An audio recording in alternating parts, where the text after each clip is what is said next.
Shalom, sahabat yang baik hati, salam sehat selalu bagi kita semuanya. Marilah kita bersatu di dalam doa. Allah Bapa di dalam Yesus Kristus, terima kasih untuk cinta kasih-Mu bagi kami, ya Allah. Pada saat ini kami mau merenungkan firman Tuhan. Biarlah firman Tuhan berkuasa atas kehidupan kami.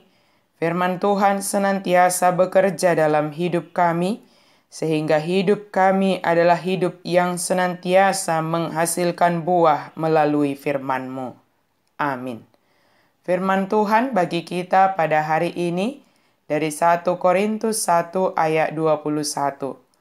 Oleh karena dunia, dalam hikmat Allah tidak mengenal Allah oleh hikmatnya, maka Allah berkenan menyelamatkan mereka yang percaya oleh kebodohan pemberitaan Injil. Ai mangihutton habisuhon ni debata, dang ditadda portibiot debata marhite dalan habisuhon. Gabe di halomohod debatama, baluahon akan aporsiai marhite-hite jamita haotoon. Allah berkenan menyelamatkan. Banyak orang Yahudi menganggap kabar baik atau firman Tuhan tentang Yesus Kristus adalah kebodohan. Karena mereka mengira bahwa Mesias adalah seorang raja yang datang untuk menaklukkan, yang diiringi oleh berbagai tanda dan mujizat. Yesus belum memulihkan tahta Daud seperti yang mereka harapkan. Selain itu, dia dihukum mati sebagai seorang penjahat. Lalu bagaimana mungkin seorang penjahat bisa menjadi juru selamat? Orang-orang Yunani juga menganggap kabar baik itu kebodohan.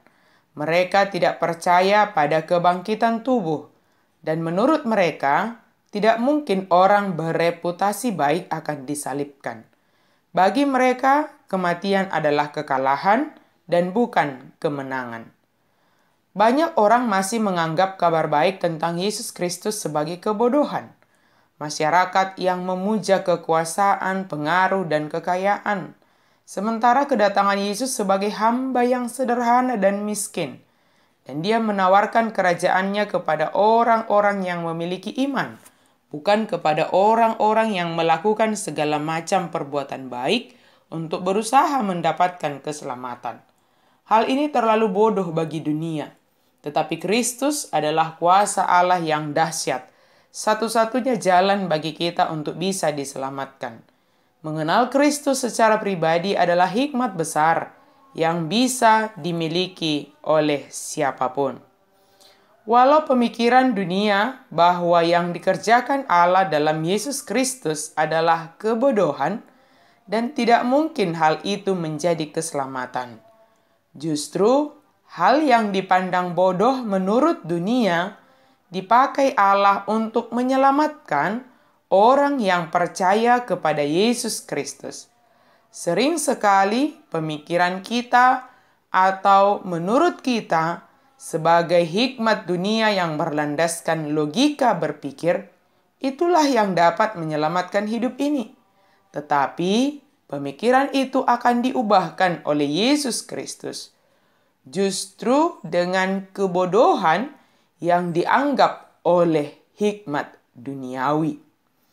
Sahabat yang baik hati, keberkenanan Allah menyelamatkan kita adalah hal yang harus kita syukuri dan hidupi, serta menghidupi keselamatan itu.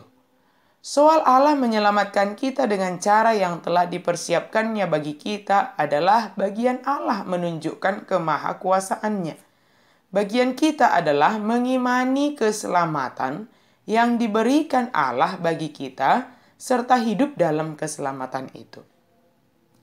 Jika dunia lebih mengutamakan mengandalkan logika berpikir untuk memahami tindakan Yesus Kristus yang datang dalam kesederhanaannya, mati di kayu salib, dan bangkit pada hari yang ketiga, maka sampai kapanpun akan menganggap yang dilakukan Yesus sebagai kebodohan. Tetapi justru kebodohan menurut hikmat dunia atau logika berpikir itulah Yesus menyelamatkan orang percaya.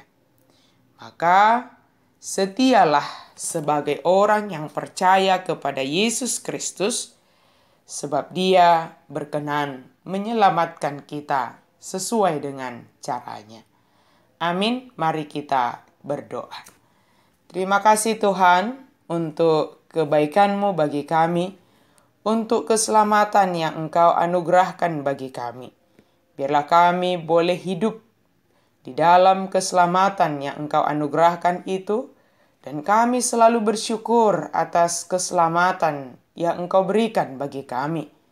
Berkenanlah Engkau ya Tuhan untuk membuat kami menjadi orang yang setia sebagai orang yang percaya, dan berkenanlah Engkau ya Yesus Kristus menyelamatkan kami. Dalam nama Yesus kami berdoa dan bersyukur. Amin.